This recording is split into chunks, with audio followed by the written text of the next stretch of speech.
자, 국민의 개혁 관련된 내용 볼게요. 요게 이제 기출 문제에 자주 나오는 부분이기 때문에 요 부분을 좀 집중적으로 봐 주시는 게 좋을 것 같아요.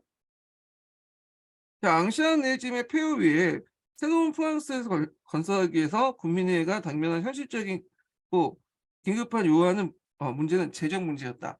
자, 그 당시 이제 혁명의 혼란 속에 평등한 가세 원칙에 따라 부과된 세금이 제대로 징수되지 않고 있었던 것이다. 그래 갖고 인제 국민회의는 그 당시 교회 재산을 몰수를 결정하고 그 당시 이들 담보로 아시나 지표를 발행하고 교회 재산을 매각하였다. 자, 아시나는 처음에는 이자부 국채에 비슷한 것이었지만 1790년 지표로 통용하게 되었고, 그래서 이게 교회 재산을 담보로 했기 때문에 나름대로 이제 신용도가 있죠. 발행고가 증가되면서 그 가치가 하락되면서 인플레이션의 경제의 주요 원인이 되었다. 그래서 처음에는 조금 발행할 때는 좀 나는데 가치가 있었지만 이게 증가됨에 따라서 이 가치가 인제 하락돼서 인플레이션과 경제 위기의 주된 요인이 되었다는 거. 그래서 교회 재산의 매각은 세분하지 않고 그 당시 인제 큰 덩어리로 경매에 붙이는 결과 농업기업가들, 부유자들, 그다음에 부유한 자영업자의 그 대부분 구입했고 빈농이나 토지 없는 농민들은 아무런 혜택을 받지 못했다. 그래서 여기에서 볼 수 있듯이 인제 돈 있는 사람들의 어떤 그 정책들을 했다는 것이죠. 예. 근데 이제 나중에 국민공여 때는 이런 이제 뭐냐면 토지 없는 농민들도 토지를 인제 뭐냐면 싸게 분배받거나 해 가지고 이들도 인제 뭐냐면 지주계층으로 이렇게 되게 돼요. 예. 그래서 인제 이들이 보수화되기 시작하는데 이건 좀 뒤에 얘기하고요. 자, 그래서 여기에서 이제 볼 수 있듯이 교회 재산의 매각 부분 관련된 내용이 있고, 그리고 교회 재산의 한계도 있죠. 매각의 한계. 예. 매각 한계 관련된 내용이 있다. 그다음에 이제 국민회의는 중세의 길드를 폐지하고요. 이미 길드는 이제 거의 무너지기 때문에 공동으로 이제 뭐냐면 어 아예 학연 사살했다. 제도적으로 해체했다. 이렇게 보시면 돼요. 그러니까 내적 관세와 통행세 없애는 등 자유주의 경제 제도를 추진하는 동시에 그다음에 샤프해법이 있어요. 이 샤프해법은 노동자의 결사 자유를 파업을 금지시키는 거거든요. 그러니까 여기에서 볼 수 있듯이 이 부르주아들에 위한 법들을 많이 만들었다. 요런 것들 인제 볼 수가 있죠. 예. 자, 그래서 요렇게 있고, 그다음에 인제 여기 보면 인제 그 중세 이래 길드 체제 폐지와 관련된 어 그 법이 있는데 이게 뭐 알려지진 않은데 알라르법이 있어요. 그 관련된 법이 알라르법이라고 하는 법을 만들었다고 하거든요. 중요한 법은 아닌데 뭐 이런 법들 만들었고요. 자, 그다음에 인제 국민회의는 교회 재산을 몰수와 매각으로 교회와 성직자들의 조직의 근본적 개혁이 불가피했다.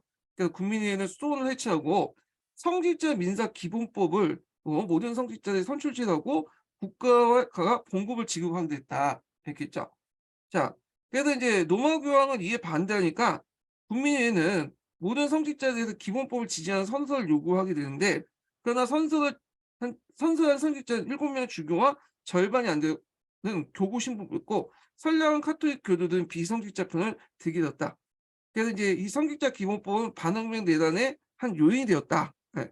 그래서 나중에 인제 이런 것들이 인제 국민의회 때부터 국민공회 때까지 지방에 반란이 일어난 어떤 원인이 되는데, 요게 이제 좀 프랑스의 좀 특징이 인제 뭐냐면 프랑스는 혁명적으로 상당히 뭐냐면 진보적이죠. 어. 근데 보수적인 것들이 두 가지가 있어. 하나가 뭐냐면 교회야. 신앙의 문제에 대해서는 상당히 보수적이에요. 두 번째가 뭐냐면 여성이죠. 여성의 문제는 상당히 보수적이거든요. 그래서 나중에 인제 얘기하겠지만 여성의 보통 선거권이 1946 년에 가서, 그러니까 유럽 국가 중에 제일 마지막에 가서 여성의 보통 선 아니 마지막은 아니지만 그 끝에 가서, 뒤에 프랑스 뒤에 인제 늦게 실시한 보통 선거과가 있으니까 늦게 가서 인제 한 거야. 그러니까 이 신앙과 교회의 문제, 여성의 문제는 상당히 보수적인데 요걸 볼 수 있듯이 성직자 기본법에서 볼 수 있는 건데, 그 당시 뭐 선량하다고 얘기하는데 이때 뭐 이거 빼고 이거는 카톨릭 교도들이 대부분 프랑스 사람들이 카톨릭 교도잖아요. 근데 요때 혁명에 대해서도 이제 지지했던 사람들은 요 교회 부분에 대해서는 되게 지지하지 않는 사람들이 되게 많았거든요. 예. 요걸 좀 구분을 하실 필요는 있어요. 하여튼 요 프랑스 사람들 요 법에 대해서는 상당수가 반대했다. 이렇게 보시면 될 것 같고요. 자, 그다음에 다섯 번째가 이제 국민회의는 또 행정개혁을 했는데, 이게 무질서한 지방행정제도를 개혁해야 전국을 거의 비슷한 넓이의 83개 도로 그 구분하고요. 그다음에 다시 도를 군과 그다음에 시읍면의 어떤 자치제, 이걸 꼬문이라고 하죠. 이걸 구분했다.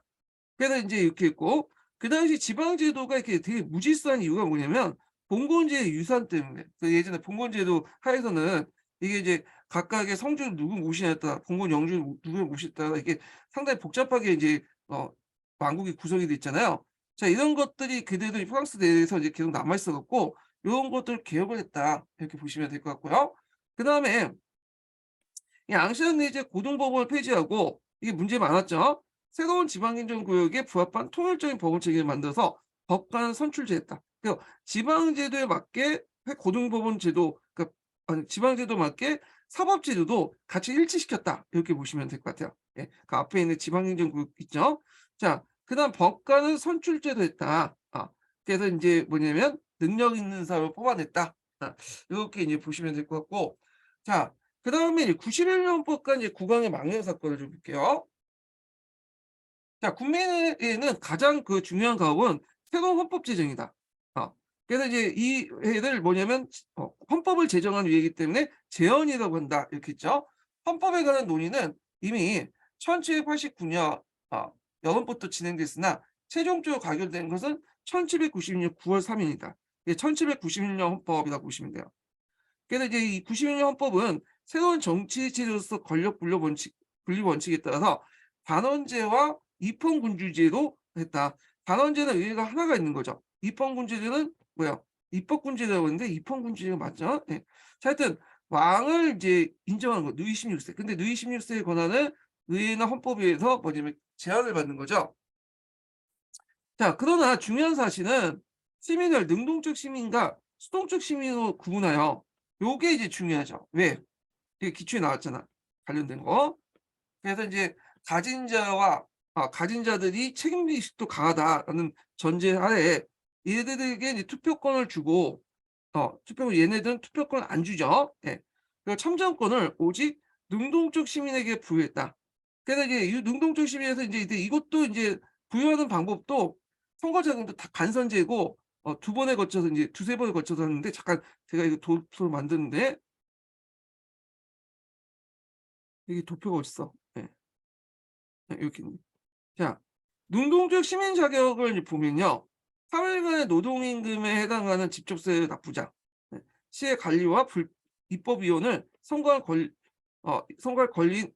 선거인 선출 자격을 부여해 주고요. 이런 사람들에게 1차 선거에 참여해서 시의 관리와 입법위에 이런 선거권을 부여하고, 여기에서 이제 뽑힌 사람이 다시 선거인단이 되는 거죠. 선거인단을 뽑을 수 있는 거가 있고, 1차 선거에서 거기서 여기에서도 있고 또 2차 선거인, 이런 식으로 앞에서 3부의 방식으로 2차, 3차에 거쳐서 이런 그 뭐냐 선거인단을 뽑으면서 간선제 투표 방식을 채택했잖아요. 이것도 마찬가지야.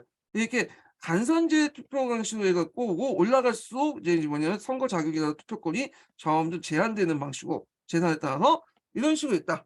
그래서 이런 걸 볼 때 이제 재산 자격을 위한 철저히 유상계급 지배 형태였다. 이렇게 보시면 되겠죠. 자, 이렇게 내용을 보시면 되고, 다시 이제 들어가서, 자, 능동적 시민은 3일간 노동 그 임금에 해당한 직접세 납부자로서 약 400만 정도 있고, 그들만이 제1차 선거에 참여하여 시의관리 입법위원회에 선거할 수 있는 선거인을 선출할 자격을 가지고 있다. 그래서 선거인이 되려면 또 10일간의 임금에 해당하는 납세자에 들며 전국적으로 그 수가 5만 명 정도 있다. 자, 이들 선거인과 선거회의에서 도의 관리와 법관, 그 입법위에 선출했던 바 위원회 자격은 그 금 1마크, 여기는 이게 은이나 고쳐놨네? 예. 하여튼 54% 그 세금 부담이었다. 이렇게 인제 있고. 자, 이들 위의 선거는 간접 선거였고, 새로운 이제 뭐냐면 정치 체제는 재산 자격으로 인한 철저한 유사한 계급의 지배 체제였다. 자, 그게 이 특징이죠. 간선제. 예. 그래서 다단계 2-3 단계를 거쳐서 간선제였고, 그리고 재산 자격에 의한 철저한 유사한 계급의 지배 체제였다. 이렇게 보시면 될 것 같아요. 예. 자, 과연 이러한 부르주아 지배체제가 아무 탈 없이 지속된다는 의문이 있었는데 루이 16세는 스스로 무덤을 파는 어리석은 일을 저질렀다. 즉 1791년 6월 달에 그는 왕비와 함께 뭐냐면 북의 도망을 해치했으며 바레른에서 인제 발각되어 파리로 영행했다. 그래 갖고 인제 여기에서 이 국경 도시거든요, 요게. 그래 갖고 마차를 타고 이제 도망가다가 이제 국경 수비대에서 걸렸는데 이게 그냥 통과시키려고 했는데 거기 보니까 어디에서 본 얼굴이야. 그 당시에는 뭐 사진이라든지 동영상이나 뉴스 같은 것도 없었잖아요. 왕의 얼굴은 그 측근색들만 귀족들만 이제 알고 있었는데 일개 병사가 이걸 알아본 이유가 뭐냐면 이 어디겠어요? 여기 보면 이제 그 당시 유럽에서는 동전을 발행할 때 동전에 왕의 얼굴 새기거든요. 딱 보니까 이 동전의 얼굴하고 이 왕이 똑같은 거야. 비슷한 거야. 결국에는 잡힌 거죠, 여기서. 그래서 인제 이 사건, 그러니까 발레는 도망 사건은 국왕에 대한 신뢰에 치명적인 이제 타격을 가했다. 그래서 7월 17일 날 약 6천 명의 시민 군중들은 그 당시 연병장에 샹드 메르쉐에 이제 모여서 왕의 퇴위를 요구한 진정서를 제출했고 그 당시 이제 국민 방위군 사령이었던 라파에도 이 라파에드 그러니까 라파에드인데 제가 아까 처음에 그 밀러브하고 그때 이제 미국 독립혁명에 참여했던 귀족계 중에 한 명 이름은 잠깐 까먹었는데 요 라파에드야. 예. 예 지금 생각났어. 예. 자 하여튼 이들에게 발표하여 해산시키는 데 성공했다. 예. 자 그러나 미국의 독립전쟁에 참가했고 프랑스에서 워싱턴을 꿈꿨던 자유기족의 대표였던 라파에드는 이로써 정치적 생명이 이로써 끝났다. 이렇게 했죠. 자 이와 더불어 자폐공 그 자 자코빈 클럽이 인제 분열이 났다. 클럽 활동이 많았다 그랬죠. 이 클럽에 인제 민중들도 많이 정치 참여를 했는데 아 그래서 인제 그 앞에서 인권선에서 집회 결사의 자유가 없는 이유가 이런 클럽들의 성장을 인제 별로 안 좋게 생각하기 때문에 그렇게 한 거였잖아요. 그래서 이 클럽 안에서도 다양하게 분파가 일어나요. 네. 그래서 이 분파 관련된 자코뱅 클럽의 분파 관련된 내용은 이제 있는 건데 자 잠깐 이거 좀 정리를 해 봤어요 제가. 표 가지고. 이게 이제 서로 대칭적으로 이렇게 연결돼 있거든요. 예. 그래 갖고 인제 좀 보는데 한번 정리를 좀 해 볼게요. 자 여기 보면 이제 상케어트 중심의 정치적 클럽이 형성됐는데 그때 이제 대표적인 이제 클럽들이 이제 자코벤 클럽이라든지 포도디겐 클럽 같은 이제 클럽 활동이 있어요. 그래서 인제 정치 토론도 하고 이렇게 하는데 그중에 대표적인 자코벤 클럽이죠. 자코벤 스톤에서 만들어진 그때 자코벤 클럽이었는데 자 이 자코벤 클럽은 그 안에 지금처럼 이제 뒤에 있는 국민공화 자코벤당하고는 좀 약간 달라요. 성분이 다양하게 구성돼 있었어요 이때는. 그래서 그 안에 이제 있었는데 바레는 사건을 이후해서 입법위에 넘어가잖아요. 그 과정에서 요 안에서 두 개 파로 나눠지죠. 그래서 상대적 온건파 페이앙파가 떨어져 나가. 이들은 인제 뭐냐면 입헌 군주제를 지향한 세력들인데 되게 계층적으로 보면 인제 여기죠. 예. 상층 시민들 예. 입헌 군주제를 지향하는 인제 여기 페이앙파가 있어요. 여기. 자 어디까지 했어?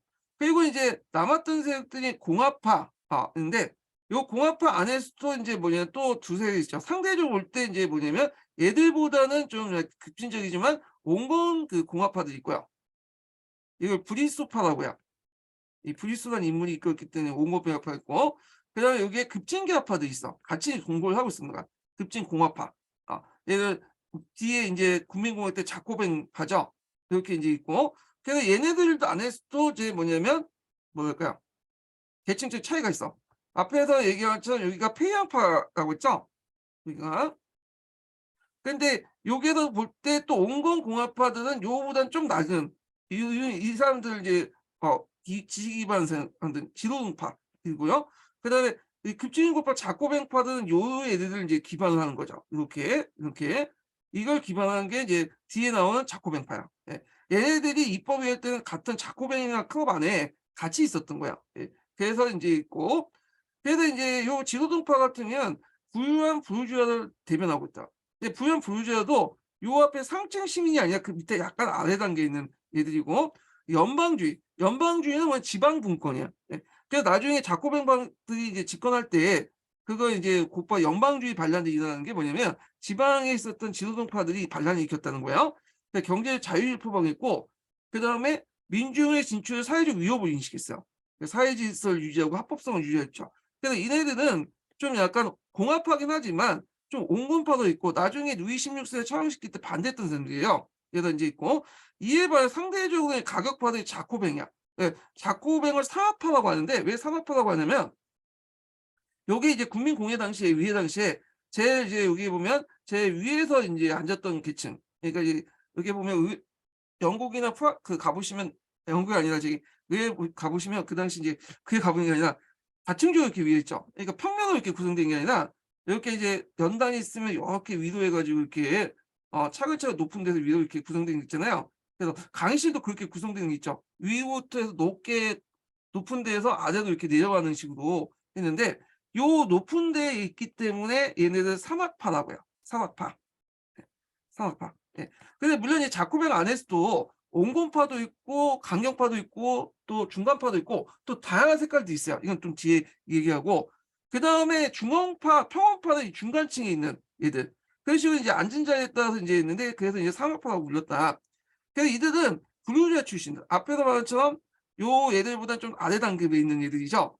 얘네들이고, 그래서 이제 얘네들은 중앙 집권적인 어떤 통제가 아니고 통제 경제, 그걸 볼 수 있는 게 최고 가격제죠. 사회민주주의를 했고, 특히 이제 아래로부터 이런 거 결합을 했어요. 무산시민 이런 거가. 그래서 얘네들은 상크르트라는 계층과 결합을 했다. 물론 이제 이 자코벤가와 상크르트 계층은 좀 계층적 차이는 있어요. 얘는 소시민이고, 상크르트는 무산시민. 무산시민이라고 이제 하지만 이거 뒤에 했지만 이것도 되게 다양한 의미의 이제 계층적 범위거든요. 이거는 하여튼 그렇고, 도시적으로 얘기할 때 이렇게 얘기할 수 있는 거고요. 그래서 얘네들이 처음에는 결합했는데 나중에 또 분리됐죠.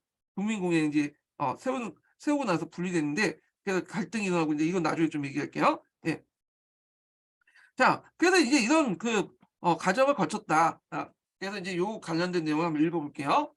자, 자코벤급에서 분열이 생겼다. 그래서 89년 10월 폭동으로 온건파가 탈락후 보통선거를 요구하는 민주주의를 포방하는 예국파 의원들이 헌의회를 이제 만들어 도미니쿠스파에 속하는 자코벤 수도원에 화해를 가졌고, 자코벤크로 이제 있다. 그래갖고 이제 있는데, 요 자코벤파의 분열을 얘기하는 게 아니라 지금 자코벤파의 이제 여기에서는 이제 기원을 말하는 거죠. 예. 그래서 그 온건파에서 이제 자코벤 클럽이 이제 만들어진 그 계기가 됐던 것이 10월 봉기죠. 아까쯤에 이제 여자들이 망을 끌고 가는 사건이 있었잖아요.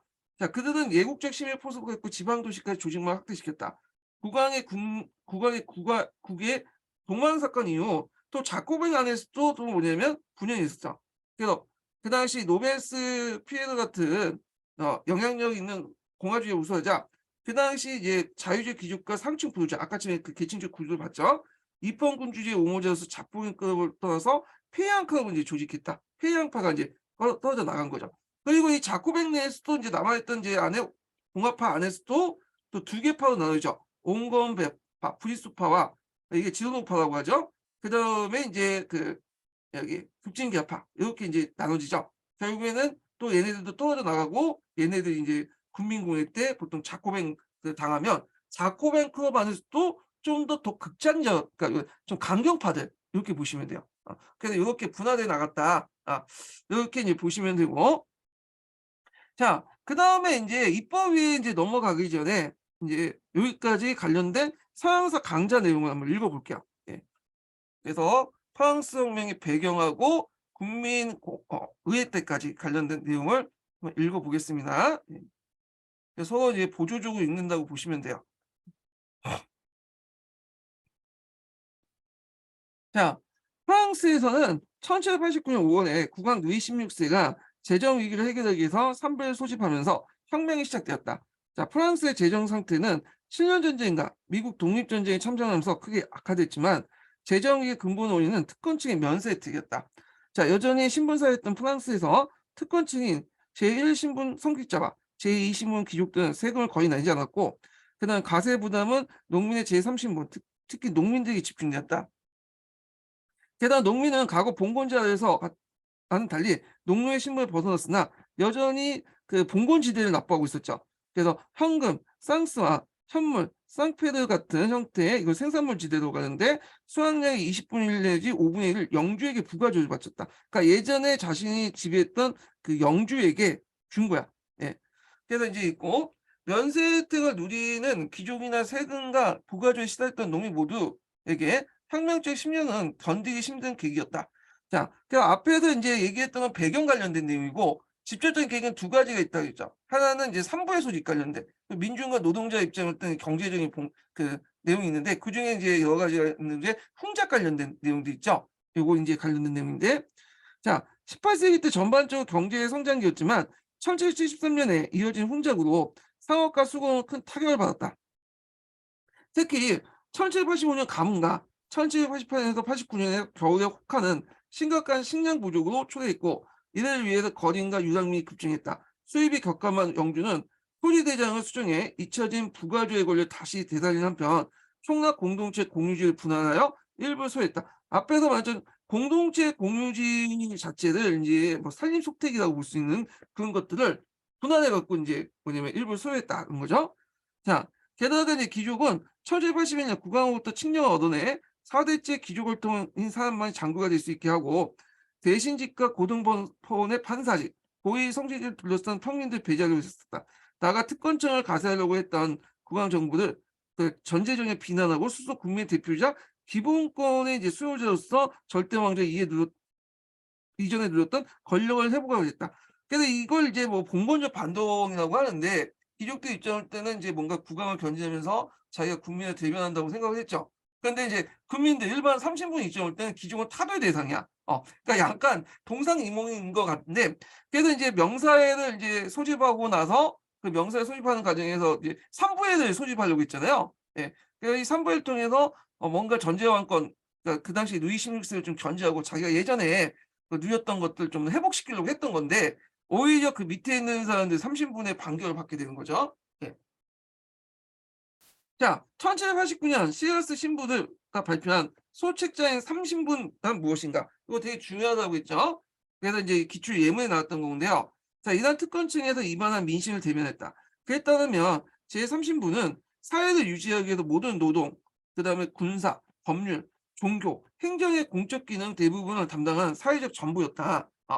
반면 특권층은 힘들고 고된 일을 하지 않으면 높은 수익 안으면서 높은 수익과 명예를 뒷따르는 지위를 독점하고 있었다. 따라서 제3신부는 족쇄에 매여 억압한 전부인 반면에 그 특권층은 전체 국민의 독립적인 다른 국민이었다. 제국안의 제국이었다. 그래서 특권 신분이 폐지되면서 3신부는 자유롭고 번영하는 전부가 된 것이다.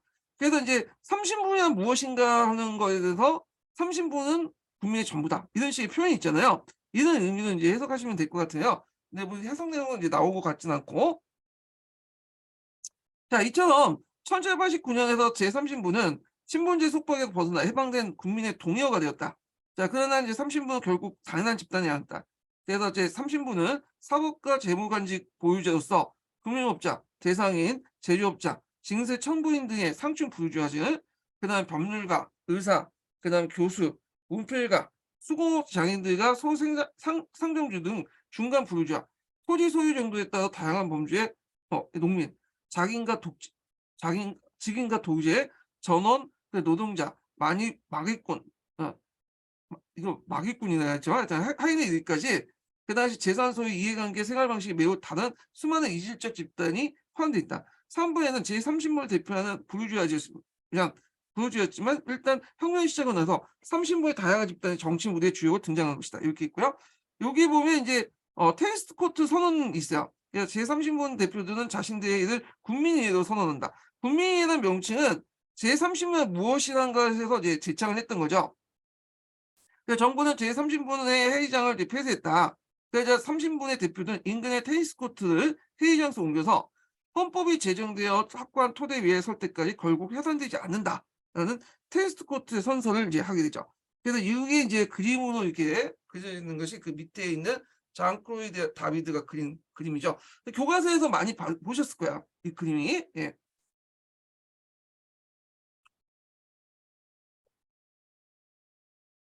자, 그다음 계속 읽어볼게요.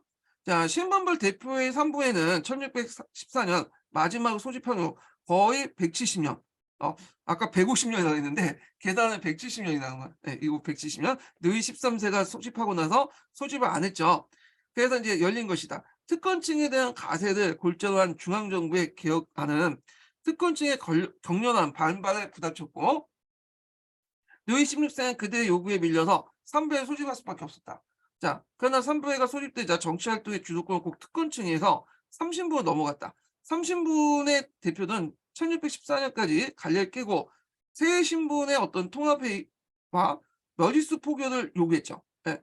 그래서 이제 이걸 머지수 포결인데 그 당시 루이 16세가 미그적 해가지고 이제 뭐 그게 결정되지 않다가 결국엔 삼부회가 소집되자마자 이제 그게 문제가 됐던 거죠. 그래서 삼부회는 제3신분회의의 평민부를 국민의회로 선언하고 테니스코트의 선언을 통해서 헌법 제정 의지를 청명했다. 결국 국왕은 이 국민의회를 인정하고 특권층 국민회의에 합류하면서 삼부의 명시공이 재헌 국민의회가 됐다. 앞에 것처럼 재헌자가 붙은 것은 이때 헌법을 만들려고 하는 의회이기 때문에 재헌의회라고 또 하죠. 근데 여기에서 그냥 재헌 국민의회 이렇게 붙여서 이제 얘기를 했네요. 자, 여기까지가 이제 앞에서 말하는 위로부터의 혁명, 법률혁명이죠. 부르주아들이 중심한.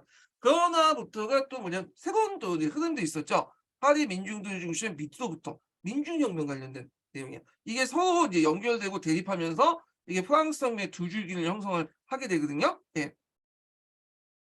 자, 그러나 프랑스 혁명에는 삼부의 소집 외에도 또 다른 출발점이 있었다. 민중혁명을 말하죠. 그래서 존재했는데 이것이 바스티유 함락이었다. 그래서 루이 16세는 7월 초 무력으로 국민회의를 해산하기 위해서 병사 2만 명을 파리와 바르샤유 인근에 불려들이면서 국왕과 특권층 의무에 대한 공포를 불러일으켰다. 자, 7월 14일 파리 민중들은 재헌의를 구하기 위해서 봉기하여 국왕 전제에 상징했던 바스티유를 이제 습격하여 점령했다. 자, 국왕은 17일 파리 방문해 혁명의 상징인 삼색 모자를 받아들임으로써 민중의 행동을 용이했다. 그래서 삼부의 소집과 바스티유 함락은 한편으로 국민의 대표적인 의회 활동, 즉 다른 한편은 또 의회 밖의 민중운동, 이렇게 두 가지 흐름이 같이 이제 있었던 거죠. 그래서 이제 이런 것들이 10년에 걸친 혁명의 양면을 연구한 거다. 앞에서 이제 예고한 것이다. 그래서 위로부터의 흐름과 앞에서 제가 도표에서 보여줬죠. 위로부터의 흐름과 아래로부터의 흐름이 동시에 존재하고 있었다. 이 흐름도 좀 이해를 해주시고, 위로부터의 흐름은 국민의회에서 잘 반영돼 있고 아래로부터의 흐름은 국민공회를 통해서 잘 반영돼 있죠. 예. 자, 그래서 이제 재헌의회 개혁, 재헌의회는 이제 국민회의의 다른 명칭이에요. 예. 자, 명실상부한 국민의 대표제가 된 재헌의회는 본격적인 개혁을 추진했다. 먼저 재헌의회는 여섯 내 프랑스 전역에 일어난 농민 봉기에 대한 대응으로 8월에 봉건제 폐지를 선언했다. 자, 앞에서 이제 농민 봉기 앞에 얘기했죠. 대공포가 확산되면서 농민들이 음모론에 이제 시말리면서 이제 영주들을 공격하고 봉건제 문서를 막 불태우고 하니까 이에 당한 이제 부르주아 세력들이 봉건제 폐지를 선언한 거야. 근데 여기 봉건제 폐지라는 것은 뭐냐면 유상 폐지죠. 예. 그때 그 봉건제 지대를 대사하는 형태로. 그러나 이제 재헌의회는 재정적 특권과 지방적 특권 외에 부영, 농노의 상속세, 기타 임신적 예속 등 이미 거의 사라진 것들을 법을 폐지하는 거예요. 이미 농노제가 폐지됐고 그냥 농노라는 것은 이제 형식적으로 남아있는데 그 문서만 그것만 폐지하는 거야. 그 의미가 없어. 사문화된 거니까. 그러니까 그 농민들이 바랬던 건 뭐냐면 봉건지대 폐지잖아. 그 농민의 봉건제 지정의 핵심, 즉 영주에게 납부했던 부과조는 폐지되지 않았다. 그래서 재헌의회는 부과조를 영주의 정당한 재산으로 간주하고 그에 따라 농민이 그것을 더 이상 납부하지 않으려면 부과제 20에서 25%에 달하는 값을 영주에게 일시적으로 치르게 됐다. 자, 이거는 앞에서 언급한 그 이유가 뭐야? 여긴 안 나왔지만 그 당시 부르주아들이 이런 봉건적 지대를 매입을 해서 자신의 징수권을 갖고 있기 때문에. 예. 그러니까 자신 돈 주고 샀으니까 너네도 돈 주고 사라. 그 내용이죠. 많은 농민들이 이에 반발하여 부과조 납부를 거부했지만 부과조는 1794년 가서야 국민공회 폐지했다. 근데 실제로 이제 이때부터 무상 폐지하는데 이미 이때부터 안 내기 시작했어요. 예, 실효적인 것들이 벌써 상실됐죠. 예. 자, 이어 이제 재헌의회는 인간과 시민의 권리선언, 약칭 인권선언을 발표해 앞으로 제정헌법의 정신과 새로운 체제를 토대로 제시했다. 자, 그래서 이제 인권선언은 모든 인간이 태어나서부터 여기 전문 내용이에요. 자유롭고 평등을 선포했다. 특히 인권선언은 자유, 소유권, 안전 그리고 압제에 대한 저항을 자유권을 구정했는데 그 순서 기억을 해두시라고 했죠. 예. 요 순서가 이 기출문에 나왔어. 여기에서 소유권을 되게 강조하고 있다. 자유다음에 소유권인데 이것은 인제 나중에 국민공여 때 인권선언에서는 소유권이 뒤로 가요, 이게. 그 대신에 요 자리에 평등권이 들어가 있죠. 예. 자, 규정가 있는데 정부나 이제 국가의 목적은 바로 이런 자연권을 보존하는 것이다. 자연권부터 자유란 무엇보다 신체의 자유다. 예, 누구든 법에 정한 경우에만 법이 정한 형식에 의해서만 고소, 체포, 구금되며 유죄로 선고할 때까지 무죄로 추정되는 무죄 추정의 원칙 같은 거 되고 반드시 체포해야 할 경우라도 불필요한 모든 가혹행위는 엄중하게 금지된다. 또한 모든 사람의 종교를 포함한 사상과 의견의 자유가 있으며 그 의견을 자유롭게 말하고 쓰고 출판할 수 있다. 또한 모든 시민은 법 앞에 평등하며 법적 평등한 거죠. 오직 능력, 덕성, 재능에 의해서 아무 차별 없이 공정에 침해할 수 있다. 주의할 것은 여기에서 보면 다 평등한 것 같지만 요 능력이 중요하죠. 예. 능력과 이 재능, 덕성은 이 주관적인 것이고 요거는 뭐야? 재산이죠. 그러니까 이 말은 재산에 따라 어 평등하다. 재산에 따라 그 불평등한다는 의미예요. 예. 이게 이제 한계야. 얘네들의 그 평등의 의미의 한계가. 예. 능력에 따라 능력은 아까 전 재산에 따르는 거죠. 그리고 재산만 있으면 평등하게 공동 세금을 부과를 능력에 따라 평등하게 이거 말이 잘못했네. 이거는 그 세금 부과 내용이고 하여튼 이게 있고 자 재산에 따라 평등하게 공동 세금을 부담해야 된다. 자 이 조항은 권리와 의무의 주체는 시민이다. 자 시민은 스스로 또는 대표를 통해서 입법에 참여할 권리가 있고 세금의 필요성이 검토한 액수, 근거, 기간을 정할 권리가 있으며 공직자에게 행정에 대한 보고를 요구할 권리가 있다. 근데 이 시민한 말은 국민이죠. 네. 누가? 부르주아 세력들만 해당하는거예요. 인권선은 인간이 평등하다고 써 있지만 그거는 권리 평등이다. 권리가 평등하다고 해서 모든 그 권리가 항의할 수 있는 것이 아니다. 그래서 권리를 항의할 수 있기 위해서는 특정한 자격이 필요하며 그다음에 시민은 그 자격을 갖춘 사람이다. 앞에서 말했죠. 이 시민은 국민이고 그 시민이라는 존재는 앞에서 능력과 재능 이런 사람들이야. 그러니까 재산을 가지고 있는 사람만이 뭐냐면 평등한 거야. 나머지는 불평등한. 그러니까 실제 불평등한 거야. 예. 자, 그 인권선은 그 자격이 무엇인지 명시하지 않지만 재헌이가 뒤에 이제 발표한 선거법은 그리 소유권이라는 걸 볼 수 있다. 즉 재헌이는 시민을 납세에 따라서 능동시민과 수동시민과 능동시민으로 나누어 능동시민에게 선거권을 부여했으며 자 그다음에 능동시민의 선거권과 피선거권 역시 세납 납세에 따라 차등을 주었다. 그러면 이제 공제에 취임하고 입법에 참여하고 세금을 납부할 동의한 시민의 자격은 경제적 여유와 그것이 가능한 교육이다. 자 그런 점에서 인권선언서의 이제 소유권, 자율권이자 신상 불가침한 권리가 규정한 이 17조 내용 있죠? 이유를 이해할 수 있다.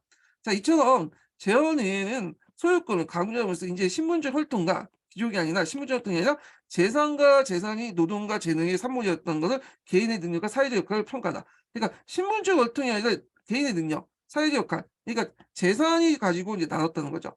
평가함을 기준 그러니까 평가는 중요한 기준이 되었음을 선포하고 있다. 반면에 그 보면 권리형의 전제 조건이나 생존권, 노동권, 교육권 언급되지 않았어. 이게 한계가 나오죠. 네, 한계. 이게 첫 번째 한계고, 그다음 40만 명에 달하는 식민지 노예 해방 문제 역시 언급되지 않았다는 거. 이런 것들. 그리고 인권선언은 인간의 보편적 권리를 선언했지만 당대에 그것이 갖는 명백히 계급적이었다. 인권선언의 주권은 국민에게 해당하고 선포했지만 실상은 국민이라는 것은 앞에서 했던 제3자에게 있는 선거권 행사의 능동시민이니까 다름없다. 보통 국민이라는 의미는 지금 모든 사람을 다 국민이라고 하잖아요. 근데 그 당시에 국민주권주의 원리에 따르면 국민이라는 건 재산을 가지고 있는 사람들이야. 예. 그러니까 오늘날 의미하고는 다른 개념이야. 여기에서는. 예.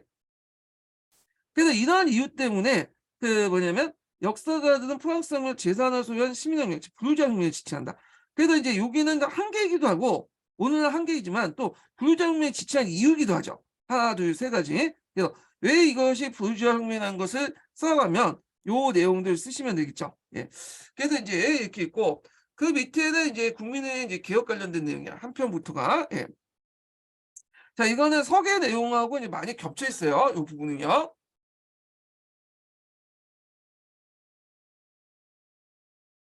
자, 한편 재헌이는 혼란스러운 지방행정구역을 개편해서 프랑스를 83개 도로 나누고 도를 군, 면, 꼬무로 이렇게 나눴다.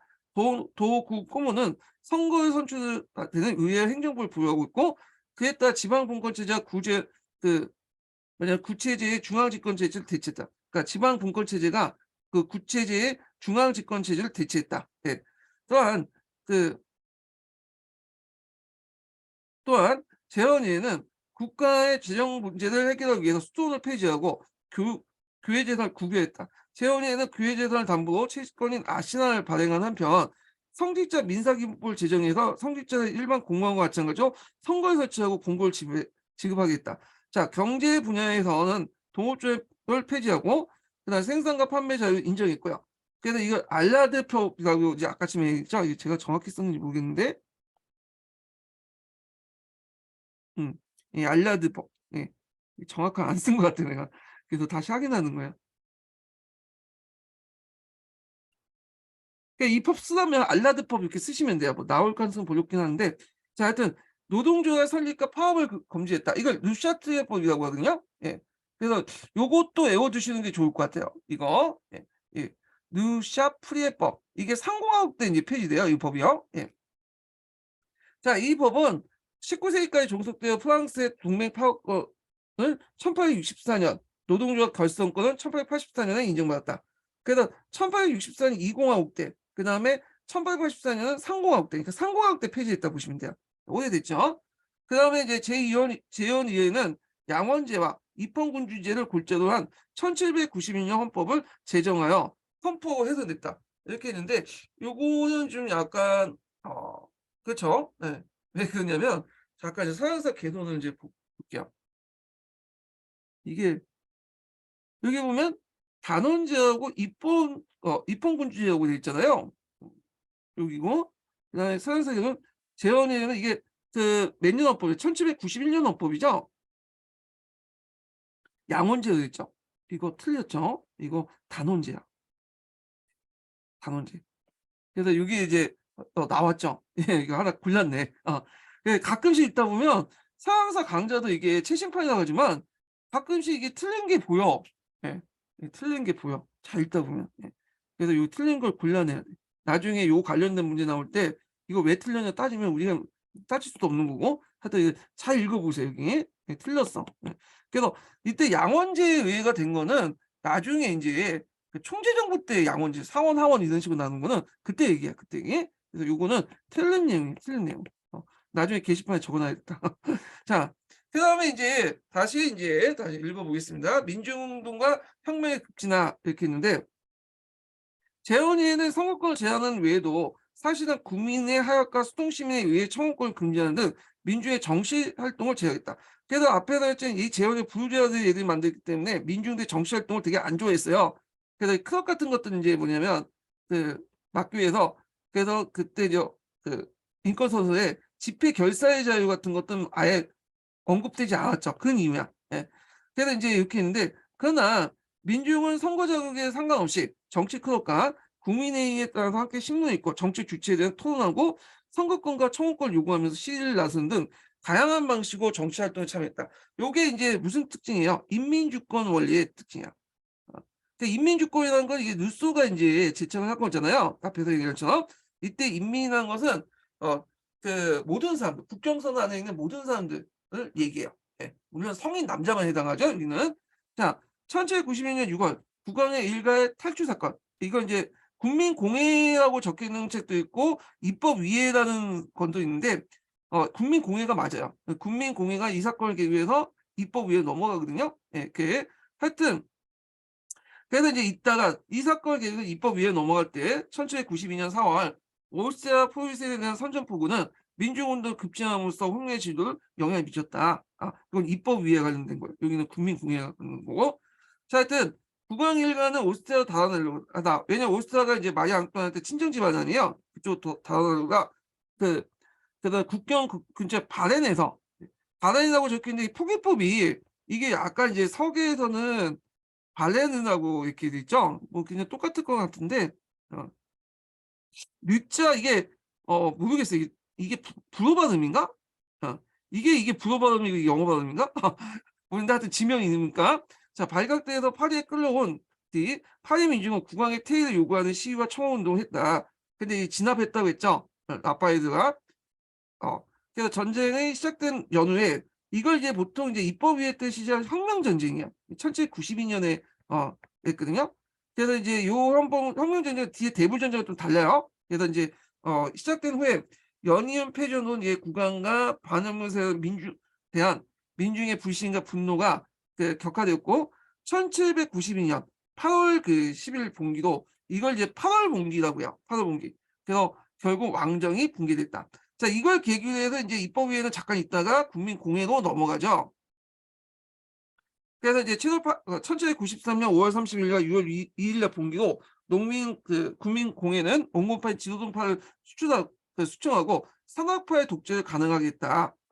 그래서 이제 이 8월 봉기를 계기로 있다가 여기 이제 두 번에 또 5월 봉기와 6월 봉기가 있다고 했죠. 그래서 이걸 또 통해서 산악파에 그러니까 8월 봉기, 5월 봉기, 6월 봉기 여기는 좀 잘 알려지지 않는 봉기들인데 하여튼 8월 봉기를 계기로 해서 그냥 요 얘네들이 산악파, 자코뱅파로 이제 권력을 넘어갔다는 계기가 됐다. 이 8월 봉기. 그래서 이 8월 봉기는 프랑스 대혁명 같은 경우에는 앞에서 이제 위로부터의 봉기잖아요. 그 앞에 이제 3부에 만든. 그래서 바스티올 사건, 10월 봉기, 8월 봉기 이렇게 이제 뒤에 해를 바꿔서 5월, 6월 봉기 이런 것들은 다 밑으로부터 흐르는 봉기예요. 예, 이런과 연결시켜서 보시면 되고 그 봉기를 이끌었던 민중들은 이제 상키르트라고 하는 계층이죠.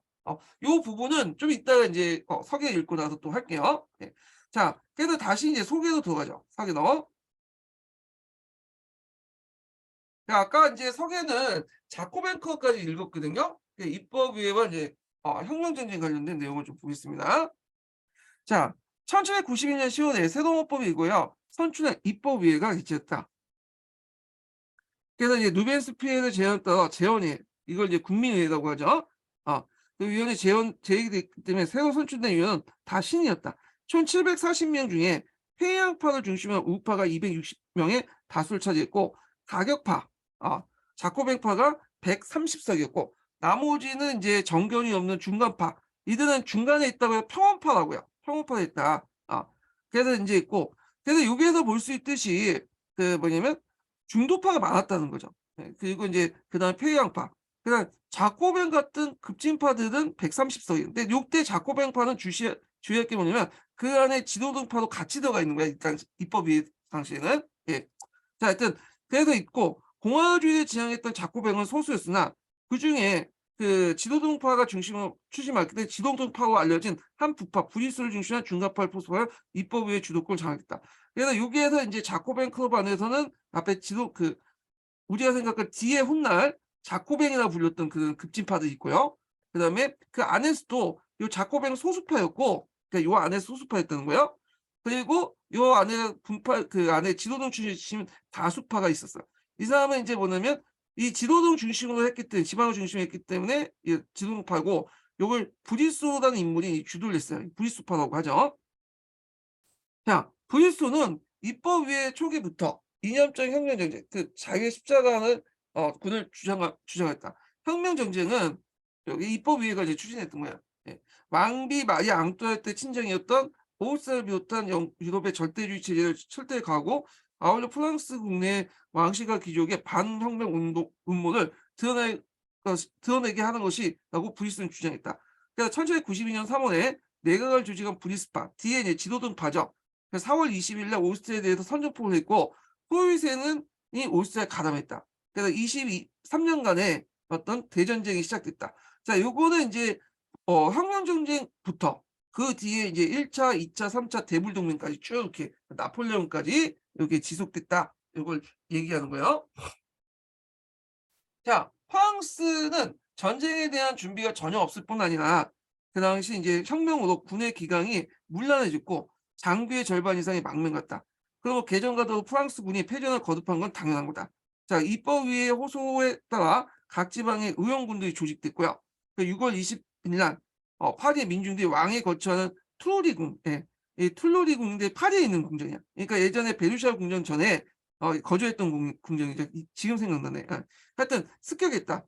그래갖고 이제 7월에 입법위에는 조국의 위에 처해 있었던 처했음을 선언하고 이에 호응하여 지방의 의원군이 속성 파리에 모여들었다. 그래서 마르쉐 출신의 의원군들은 파리에 들어오면서 루제 드리 데이가 작곡한 나일강 수비의 노래라는 거를 이제 심차게 불렸으며 그리하여 이제 이 군가를 라마르샤유지라고 한다. 그 혁명과 후에 국가가 되죠. 그래서 프랑스의 이제 그 뭐냐면 내용이 여기죠. 그 국가가 이 라마르샤유지죠. 그래서 이 군가가 이게 국가가 된 거야. 이런 경우가 가끔씩 있어요. 우리 중국 같은 게 중국도 원래 군가였잖아요. 중국 국가가. 그걸 이제 조선인들이 만들었다고 하는데 하여튼 그게 이제 오늘날 군가가 이제 조선 원래 의용군의 군가가 국가로 바뀌잖아요. 중국 팔려군의 그 군가였는데 요거하고 비슷하게 라마르샤유지도 원래 군가였는데 국가가 되었다는 거죠. 그래서 이 라마르샤유지가 이제 잠깐 제가 여기 그 프랑스 국가? 그래서 나가자 조국의 아들 땅이요 딸들이여 영광의 날이 왔도다. 폭군의 결혼이 맞서서 피 묻은 전쟁의 깃발이 되었다. 우리 강토에 울려 퍼지는 포악한 적군의 함성을 들으라. 적들은 우리의 아내와 사랑하는 이의 목을 조져 돌아갔다. 이렇게 시작되는 프랑스 국가야. 예. 그래서 이제 있고 라마르샤유주 이런 정도는 외워두시는 것도 좋을 것 같아요. 이게 쓰고 나올 수가 있어. 유명한 거니까. 그래서 이게 그 프랑스 국내에서 한동안 문제가 됐던 게 뭐냐면 이 자체가 좀 약간 전투적이고 좀 그냥 애들이 듣기엔 좀 그렇잖아요. 그러니까 이걸 좀 고쳐야 되지 않냐, 다른 걸로 바꿔야 되지 않냐 그런 소리가 있는데 그래도 이게 계속 이제 역사적 의미가 있으니까 지금도 계속 국가로 쓰여지고 있죠. 예. 자, 그래서 다시 보죠. 7월 하순에 이제 혁명전쟁 얘기를 하고 있는 거야. 지금 입법위원회 중심으로 해서 혁명전쟁이고 7월 하순에 프로이센군의 사령관이었던 브라운스바이크 공은 파리 시민에 대해서 매우 위협적인 선언을 발표했는 바 이는 오히려 파리 시민들의 혁명률을 고조시켰다. 그래서 파리의 각 지구 대표들은 합법적인 시행정 기구 대신에 혁명위원회를 구성하고 8월 10일 날 각 지구의 민중과 의용병들은 왕궁을 습격하고 방어하며 저항하는 스위스 출신의 친위대 600명 학살했다. 자, 이걸 이제 뭐라고 얘기하냐면 8월 봉기라고 하죠. 8월 봉기 또는 8월 혁명이라고 해요. 자, 그래서 8월 혁명 결과 입법위에는 왕권을 정지하고 왕족을 감금하는 편 새로운 이제 헌법 제정을 위한 국민 공회를 소집했다. 그래서 이제 있고 자 불륜 부르주아의 지배가 무너지고 수고업자들과 상점주들을 소시민층을 중심한 상크레트 계층이 있다. 그래서 혁명적 민중의 시기가 도래하고 있었다. 이렇게 있죠. 이 상크레트라는 계층이 예전에 한번 소시민층이라는 이름으로 한번 시험 문제 나왔어. 이게 기출에. 그러니까 예전은 아주 오래된 기출 문제 나왔던 거죠. 그래서 이제 요 8월 봉기를 주도했던 이 8월 민중봉기의 배후에는 그 당시 가격파에 선동됐으나 아시나 집회의 급격한 하락과 식량 부족이나 경제 위기도 있었다. 그래서 8월 하순의 전선이 상당히 극도로 이제 뭐냐면 악화되자 8월 봉기가 흥분한 파리 민주는 9월 초순에 이때 이제 8월 봉기 이후에 이제 9월 때 이제 감옥으로 돌면서 많은 사람들 죽여버렸어요. 인민재판하고. 예. 그래서 이제 9월 학살이라고 할 만큼 1200명을 죽였다고 하거든요. 근데 그게 안에는 제 뭐랄까 진짜 억울하게 죽는 사람도 있어요. 이때 억울한다는 거는 뭐냐면 귀족과 그런 계층도 아니고 반원문제도 아닌데 일반 사람도 같이 묶어가지고 처형당하는 경우도 많았거든요. 그래서 하여튼 1200명을 이제 처형을 했고 이걸 9월 학살이라고 해요. 조국의 위기에 처하여 일선의 적을 물리치기 전에 귀족과 비성서 성직자 같은 국내 반환경 분자들을 먼저 처단할 것을 그 이유지만 희생자 67%는 비정치범이다. 자, 2월 9월 학살 공포정치에 뚜렷한 조짐이 되었다. 이렇게 이제 보시면 될 것 같아요. 8월 봉기 이후에 9월 학살이 있었다. 이렇게 보시면 되고 자, 여기에서 좀 눈여겨볼 게 뭐냐면 상케르트라는 계층이죠. 상케르트 여기 나와 있죠. 그래서 이 상케르트 계층에 관련된 내용들 한번 읽고 그다음 넘어갈게요. 왜냐면 이 상케르트 계층이 이제 뒤에 나와 있는 국민공회를 설립하는데 소부르주아 연합회가 설립하는데 큰 중요한 역할을 했던 세력들이죠. 예. 자, 그러면 이제 좀 보면 여기에서 쌍이라는 것은 제가 프랑스어는 모르지만 한번 찾아봤어요. 쌍이란 없다는 뜻이야. 네. 케르트라는 말은 케르트가 없는 사람이라는 뜻이야. 잠깐 이제 그걸 보여줄게요. 이게 어떻게 케르트가 뭐냐면 여기 있죠. 여기 바지 밑에 밑단을 이렇게 묶어 가지고 이렇게 입는 거. 이게 제가 표현하는 정도인데 바지 밑단을 이렇게 묶어 가지고 입는 사람들. 이게 키더트나 보나 봐요. 이게 없어. 그래서 통바지 형식으로 인제 입는 건데 약간 이게 그 일반 사람들은 이제 기조골이라고는 어 이게 예전에 한번 제가 그림을 이제 그려 가지고 사진을 찾아서 올렸는데 얘가 어디 갔어? 예. 이런 애들이야, 이런 애들. 음. 쌍꺼풀. 여기가 통바지 형태죠? 예, 여기 앞에 인제 캐러트가 없죠, 얘네들이. 그렇기 때문에 얘들 쌍캐러트라고요. 근데 이 캐러트라는 거는 대체적으로 이제 민중들을 의미하는 건데 이 사람이 이제 원민은 다양한 계층이 아니에요. 이들은 여러 정치적 의식화된 분자들 그러니까 그 안에서는 우리가 생각하는 일반 그 돈 많은 부르주아들도 자신의 정치 의식 그러니까 쌍캐러트 계층의 의식을 공유하면 이게 이들도 쌍캐러트가 된 거야. 그러니까 우리가 생각하는 강남 좌파 계층들 있잖아요. 요거와 연결시켜서 보시면 돼요. 그러니까 이들은 그 다양한 계층이 아니라 정치적 의식화된 분자, 소생산자가 다수 차지했다. 그러니까 얘네들이 지향하는 체제가 뭐냐면 평등주의적 어떤 지향이야. 그러니까 얘네들은 사회주의라는 자체를 반대하는 것이 아니지만 소유와 자본의 집중을 반대해요. 그래서 이제 앞에 영국이 그다음에 산업혁명이 이었잖아요. 그러니까 산업혁명에 여러 가지 부작용이 있었죠.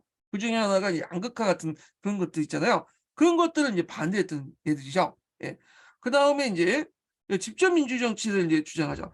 요때 직접 민주 정치라는 거는 뭐냐면 투표권 외에도 투표권 당연히 모든 사람이 갖고 있어야 되고 그다음에 다양한 방식으로 국민들이 정치에 참여하는 방식이야. 그래서 종전의 국민주권보다는 인민주권 쪽에 이제 가까운 사람들이야. 보면 대의에 입각한 부유주의와 민주주의 그것보다는 토론의 공개성, 견해의 통일성, 그리고 민중투사 같은 자발성, 집중 민주 정치를 추구한다. 그 크업 같은 활동들에 많이 참여를 했다. 예전에 한번 요 관련된 그 쌍캐트 계층들의 이름 내용이 한번 시험 문제 나왔기 때문에 보시고요. 그래서 이제 거기에 한번 서에서 강자가 되는 내용을 볼게요, 다시. 자, 프랑스 혁명의 민중은 흔히 쌍키르트라고 인제 불렀다. 쌍키르트는 귀족과 상층 부유주가 입는 키르트 바지가 아니라 청바지를 입고 육체 노동하는 이들을 지칭하는 말이다. 그래서 이들은 작업장을 소유한 수공업자, 소상공주를 중심으로 그 아래에 있는 직인, 도제정원, 사무실, 어 이게 뭐야? 급상, 임노동자, 그다음 일부까지 다양했다. 그렇지만 이거는 인제 대체적인 범위고 그들 안에서도 말한 것처럼 부르주아 세력들도 이들의 이제 생각이 동의하면 쌍캐르트 계층에 속할 수 있는 거야. 의식이 중요한 거야, 의식이. 네. 자, 경제적인 측면을 보면 앞에 인제 이들이 인제 처했던 상황이 영국의 산업혁명이 일어났고 그다음에 중세시대 기대 체제가 인제 붕괴되고 있는 그런 시점이었잖아요. 예. 쌍캐르트는 토지를 소유한 농민이나 직업 작업장과 도구를 소유한 수공업자처럼 재선으로 일하는 사람들이 생산수단을 소유하는 독립적인 소생산자 사회를 이상화했다.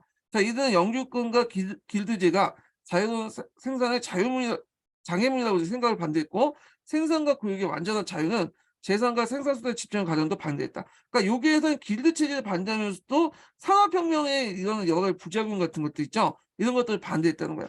자, 그래서 그에 따라서 이들은 공정가격제, 통제경제, 그러니까 누진세, 개인 재산의 규모와 상속에 대한 법적 제한. 그러니까 사유재산은 인정하지만 그거에 대한 어떤 누구가 특정하는 사람들이 상속이라든지 특정인들이 계산을 집중적으로 갖는다는 거지 이런 것들은 반대했기 때문에 이걸 법적으로 제한하잖아요. 예. 그래서 이런 것들이 국민공예의 정책에 반영을 했다는 거죠. 예.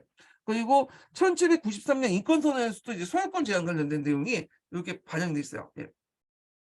자, 그래서 이들의 이상은 자본주의 발달에 역행한다는 점에서 대세를 거늘 수 없 있었 거스르는 것이었지만 자본주의의 폐해를 예견하고 시정하는 데서 진보적 성격을 갖고 있다. 경제적 견해고요. 그다음에 인제 정치적인 측면에서 볼 때는 그 당시 인제 인민주권설 같은 거 있죠. 예. 참고로 이게 자본주의 폐해를 예견했다는 것은 그 당시 진행하고 있는 영국의 산업혁명의 어떤 영향을 미리 예측할 수 있다, 예언했다. 영 산업혁명의 어떤 부작용 있죠. 요 부작용을 미리 예측했다는 의미가 있어요. 우리는 이제 산업혁명 부작용에 대해서 알고 있잖아요. 근데 그 당시에는 막 산업혁명이 진행되는 과정이기 때문에 정확하게 어떤 부작용이 있는지 아직까지는 그냥 잘 모르고 있었죠. 그 옆에서 보고만 있고 그냥 판단한 거 해서 얘기한 것뿐이고 우리처럼 확실히 몰랐는데 나름대로 이 당시에는 그 동시대에 살았던 사람들이 이걸 판단했다는 거죠. 예. 자, 그래서 이제 있고 정치적인 면에서는 앞에서 이제 인민주권설과 연결돼서 보시면 돼요. 그래서 상케르트는 민중이 직접 뭐냐면 주권을 행사해야 한다는 믿고 국민의 활동을 토대로 민주주의를 실천했다. 자, 그는 선출된 대표에 대해 심사와 통제, 신임을 잃은 의회원의 소환과 위임 철회, 행정부와 관리에 대한 감시를 주장했다. 자, 이런 활동은 주권이 국민에 있다고 주장하면서 실제로는 국민의 대표는 의회만이 주권을 행사할 수 있다고 봤던 제아원회 의원들이 강하게 충돌했다. 국민 주권을 바탕으로 한 거죠. 자, 쌍거트는 민중의 주권을 수호하기 위해서 최후의 수단으로 무장권과 반란권을 주장하고요. 그런 것들이 이제 1793년 5월 30일, 6월 2일 봉기에 일어났다. 이렇게 좀 보시면 돼요. 자, 요거는 이제 앞에 8월 봉기 있잖아요. 네, 8월 봉기. 8월 봉기가 1792년에 있고 그 위에 조그만 이제 5월 봉기와 6월 봉기도 있었어요. 예. 그래서 8월 봉기, 5월 30일 봉기, 6월 인데 요 봉기가 의미가 중요한 게 국민공회 안에서 주도권이 바뀌어요. 그래서 지도동파가 이제 자코뱅파로 넘어갈 때 그 봉기들 두 개가 있었는데 요런 봉기들이 이제 뭐냐면 국민공회 시대 때 자코뱅이 어떤 권력을 장악하는 배경이었는데 이미 자코뱅 자체가 앞에서 쌍케르트 연합해서 이제 세워진 세웠기 연합했기 때문에 주도권을 장악할 수 있었잖아요. 그래서 요런 내용들 좀 기억을 해 주시면 될 것 같고요. 자, 그래서 인제 이런 내용도 있고 그다음에 뒤에 다시 국민공회에 인제 누이 시 누이의 처형과 인제 관련된 내용 볼게요. 자, 국민공회도 시험 문제 국민의회와 함께 좀 나오죠. 예. 그래서 보통 여러분들 공부하실 때 국민의회하고 국민공회 부분을 집중적으로 공부를 해 두시면 될 것 같아요. 자, 그 당시 이제 국민공회 때 한번 상황을 좀 약간 정리를 좀 해 볼게요. 예.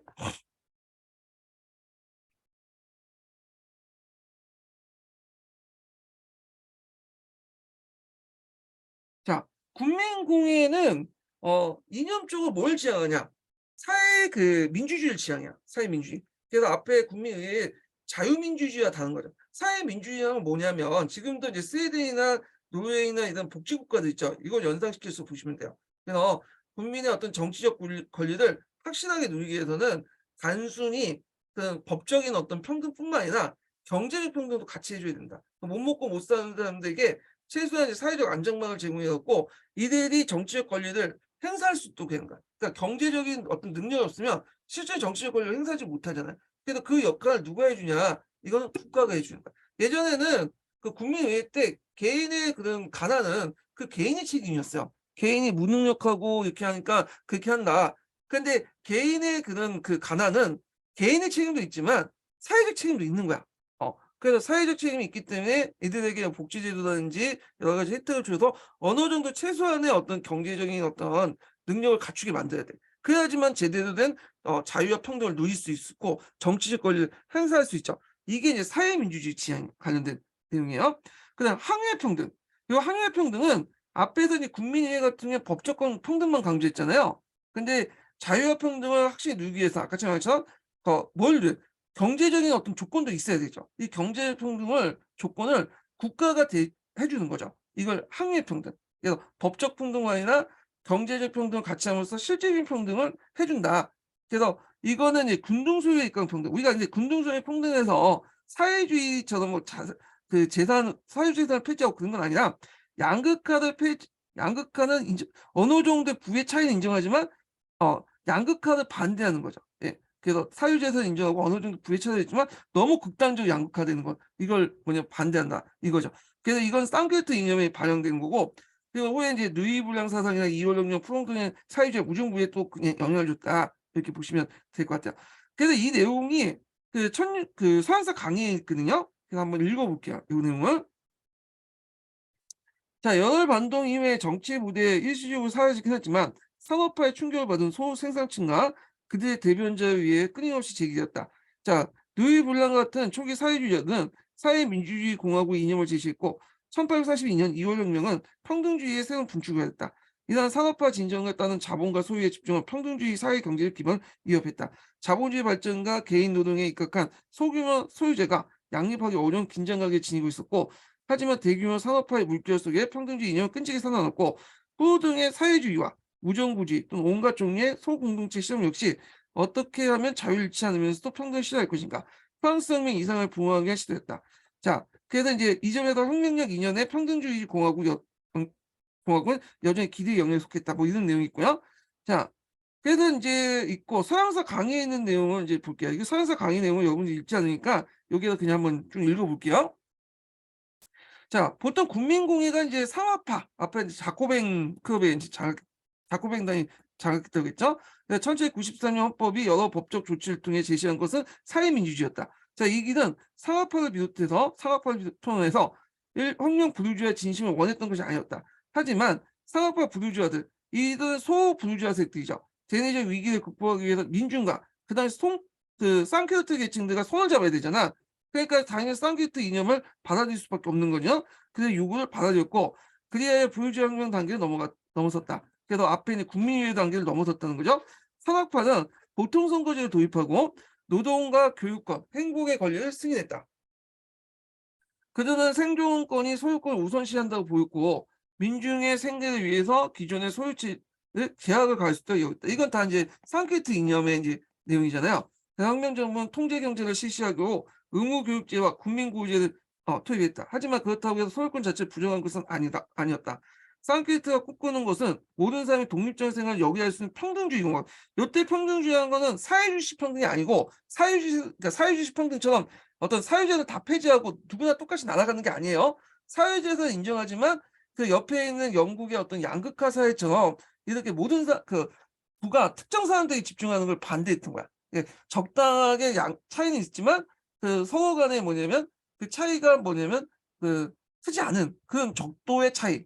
약간 예매하지만 그런 정도의 차이를 인정해 줬다는 거죠. 양극화에 반대하고. 자, 그래서 이제 여기서 평등한 공정한 소유에 입각한 항일평등이고 사유재산에 의해서 약간의 차이는 있지만 양극화에 반대하는 그런 소유체제 이렇게 보시면 되겠죠. 그래서 이제 민중운동과 혁명정부의 결합이죠. 국민운동은 그래서 대의제에 입각한 부르주아 자유주의 틀을 타파해서 그래서 인민주권의 달성뿐만 아니라 인간 해방소의 연구혁명을 또 제시했다. 그래서 이제 근데 이게 초창기 때 이제 뭐냐면 그 당시 상크레트 계층과 소부르주아의 결합 체제야.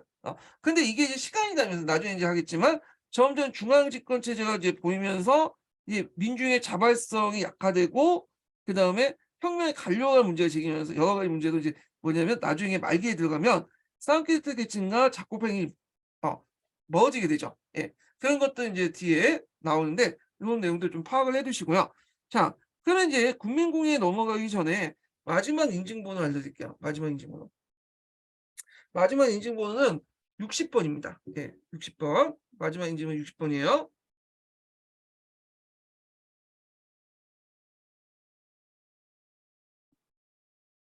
자, 한번 보겠습니다. 자, 국민공예가 처음 모임을 가진 건 1792년 9월 20일 날 기념한 사건이 나왔다. 그래서 이제 이날 프랑스의 시민병들이 그러니까 징집병들이죠. 자훈련된 프랑스 군에게 상비군대인데 발미에서 뜻깊은 이제 걸었다. 그러니까 직업군인은 그 당시 이제 시민군들 자발적으로 뭐냐면 참여했던 징집됐던 이 시민군들이 이를 격파한 거야. 예.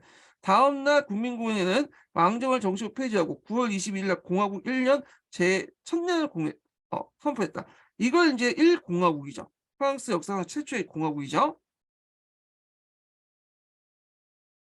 자, 국민공예 세력 분포는 750석 중에 평원파가 중간파예요. 400석이 많았으나 실제로 공예를 주도한 건 지도동파하고 자코뱅파는 있고 이 지도동파가 약간 많았으나 거의 비슷한 의석을 차지하면서 팽개하게 났다. 요때부터 이제 국민공예 때부터는 이제 지도동파가 자코뱅 클럽에서 벗어나죠. 그러니까 독립적인 어떤 세력이 만들어지고요. 그래서 이제 있고 그때 이제 자코뱅 클럽에 남아있던 세력들은 이제 뭐냐면 좀 급진파들 우리가 생각하는 이제 생각하는 자코뱅파가 이제 남게 되죠.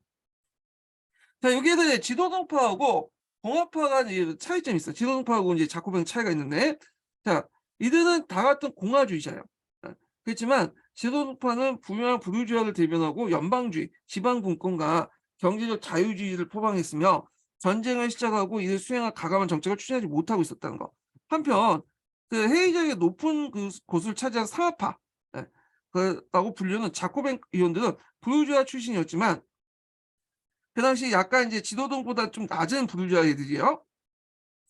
그러니까 소시민층과 민중을 세력 기반으로 했고, 그 민중은 쌍케이트 계층이죠. 예, 쌍케이트 계층. 자, 파리를 중심으로 강력한 중앙 집권을 주장하면서 민중의 복지와 전쟁을 수행한 통제 경제도 불산 철저히 민주주의 신봉자였다. 이 민중의 복지라는 건 사회 민주주의, 그 복지 정책 같은 것, 이런 것들이 이제 그 뒤에 있는 93년, 뒤에 있는 이제 93 인권 선언서에 이렇게 보여. 이 내용들이. 예.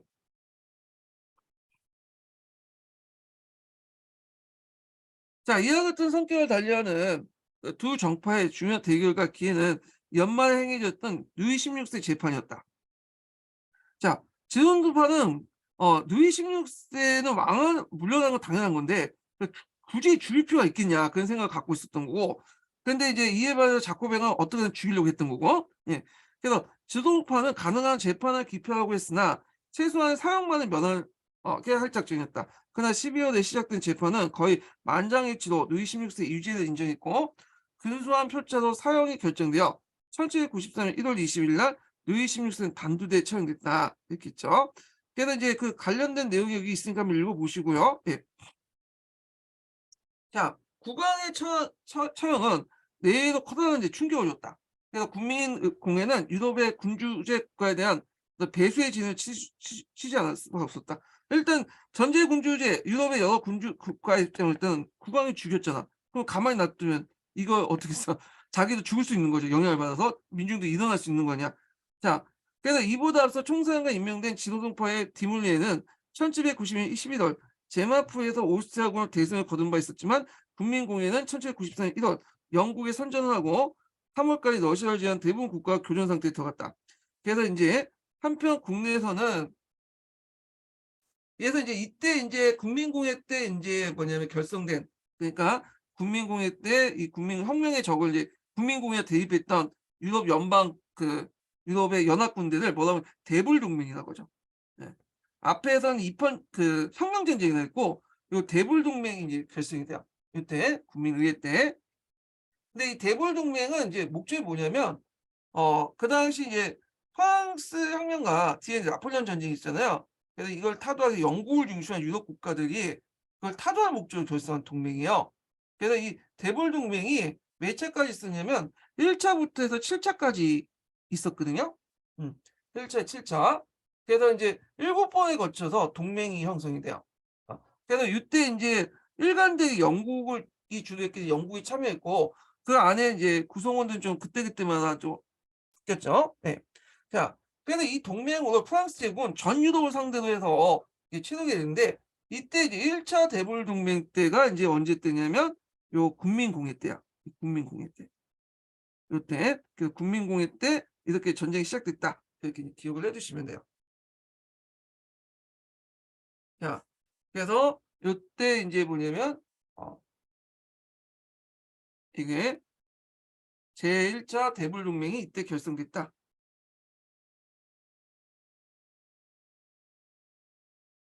자, 한편 국내에서는 아시아 화폐가 액면가 50% 떨어지고요. 이게 너무 많이 발행되니까 인플레이션이 일어났다고 했죠. 예, 물가가 급등하는 동시에 생필품의 풍기 현상을 보이는 등 경제적인 위기가 격신해진 가운데 알렌제라는 그런 극단적 가격파들이 이제 중동했고, 그리고 그 당시 지동등파와 자코병파의 대립이 격화되어 갔다. 자, 국민공회는 대외정쟁의 전쟁을 수행하기 위해서 30만의 징집을 결정했으며 이 독신자를 중심으로 해서 결혼 안 사람을 중심으로 해서 했고, 이를 계기로 보수적인 반대 지역에서는 반응을 발현했고 지도등파의 지지하는 지방에서도 불안한 기세가 퍼지고 있었다. 자, 국민공회는 이러한 지방의 불안한 기세를 진압하고 감시하기 위해서 그 당시 80명의 순찰위원회가 을 지방에 파견했고 혁명재판소와 공안위원회를 설치했다. 그래서 인제 이 두 기관은 이보다 앞서서 설치된 보안위원회 더불어 공포정치 핵심 기관이었다 하죠. 그래서 인제 여기 보면 이제 공포정치에 관련된 내용이 나오죠. 순찰위원, 예. 그다음에 혁명재판소, 그다음에 공안위원, 그다음에 보안위원회. 예.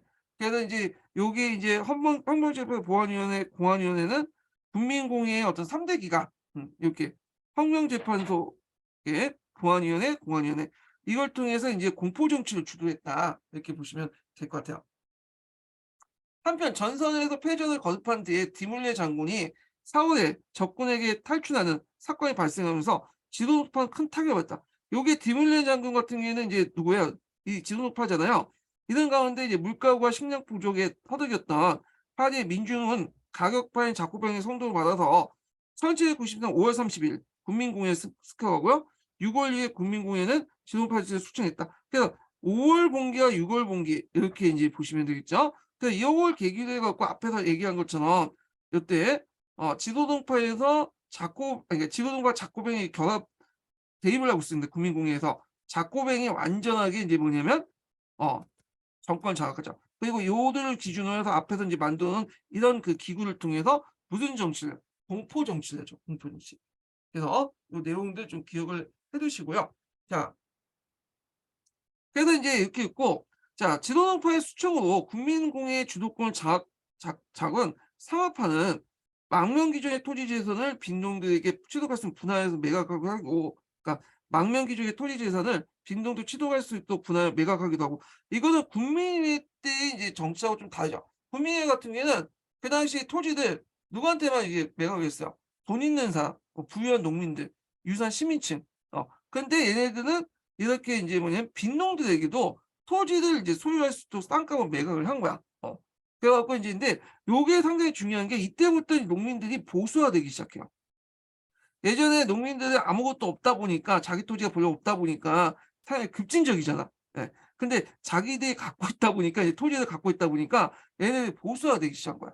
근데 이제 그 당시에 농민들 비중이 아직까지 프랑스가 농업 국가이기 때문에 거의 80~90%가 높아요. 예. 거의 80%가 농민이에요. 이 농민들이 이제 보수화되다 보니까 당연히 자기 재산을 지킬 수 있는 사람들 찾을 수밖에 없잖아요. 그래서 인제 뭐 나폴레옹이라든지 뒤에 제2공화국 때 뭐 나폴레옹 3 세라든지 이런 사람들이 집권할 수 있는 독재적 배경이 독재자가 집권할 수 있는 배경이 이들의 적극적인 지지 때문이에요. 예. 이 농민들이 점점 보수화됐다. 하여튼 공유주의도 주민들 사이에 평등하게 분할하는 법을 마련하는 동시에 그 7월 17일 날 모든 봉건적인 공납을 무상으로 폐지했다. 그래서 그 당시 농민들 확고한 지지를 받았다. 이렇게 보시면 되겠죠. 그래서 농민들의 이제 지지를 받았던 것이 이 두 가지 조치였다. 그래서 망명기지 후에 토지 재산을 분할하고 공유주들 사이에도 평등한 분할. 공유주는 이제 그 당시 귀족들이 가지고 있었다고 했죠. 앞에서 인제 봉건주의 반동할 때 귀족들이 그 공유주를 이제 자기 사유지를 만들어 갖고 매각시키고 막 그랬잖아요. 편입시키고 그거와 연결시켜서 보시면 돼요. 자, 그리고 두 번째는 봉건적인 공납무상. 이거 이미 폐기했겠지만 이게 확실히 인제 뭐냐면 해 줬다. 이렇게 보시면 되겠죠. 그래서 요 두 가지 내용을 이제 보시면 돼요. 그래서 상케트 아니 국민공회가 농민들을 이제 지지하는 그런 정책들 여기 연결시켜서 보시면 되고 한편 국민공회는 6월 24일 날 로벤스피에르 주장이 강하게 반영된 새로운 헌법을 인준했다. 이걸 자코뱅 헌법이라고 이제 알려진 1793년 헌법이죠. 예. 그래서 이제 이 헌법 내용도 기억을 해 두셔야겠죠. 예. 자, 이 헌법은 어디에 영향을 받았냐면 그 상케트 이상, 상케트의 어떤 정치적인 어떤 아까 지금 언급됐던 거 있죠? 상케트의 어떤 정치적 이념들 아 이런 것들에 영향을 받았어. 예. 그래서 인제 있고 자 하여튼 1793년 헌법은 능동적 시민과 수동적 시민을 없애고요. 보통선거를 규정한 첫째 민주주의 헌법뿐만 아니라 사회적 목적은 공공의 행복에 선언하고 생존권과 노동 그리고 실업자, 병역자의 공공의 지원을 규정함으로써 사회 민주화 내지 복지국가의 명예까지 내포되고 있다. 돼 있는데 요거는 약간 그래요. 왜냐면 제가 이게 여기까지가 인제 뭐냐면 어 뭘까요? 아 하여튼 이제 있는데 하여튼 나중에 얘기할게요 이거는. 좀 잠깐 제가 착각했어요. 하여튼 요게 인제 있다는 걸 좀 기억을 해 두시고 자 그러나 이 헌법은 국내 비상 상태에서 실시가 보류되었다. 예. 그래서 이제 보류됐다는 걸 좀 기억 요걸 얘기하려다 잠깐 얘기했네. 저기에서 이제 보통선거라는 거 있잖아요. 능동적 시민과 수동적 시민 그 보통선거를 규정한 첫째 민주주의 헌법이었는데 요게 이제 지금 입장 볼 때는 이게 여성주의 페미니즘 시각에서는 이거는 민주주의 헌법이 아니야. 왜냐면 남자들 중심의 남성 중심의 헌법이죠. 그래서 여기 보면 보통선거인데 여기 보통선거 개념 안에는 여성이 포함되어 있지 않아요. 남자들만의 보통선거야 이거는. 요거 기억을 해 두시고 요거 관련돼서 서강제에 좀 있어요. 서강제에서 이제 프랑스 대혁명이 대해서 페미니즘 시각 관련된 내용이 있거든요. 요즘에 하도 페미니즘 문제가 저번에 나왔기 때문에 서강대 그 관련된 내용 한번 나중에 읽을 때 같이 좀 읽을 필요 있어요, 이 부분은.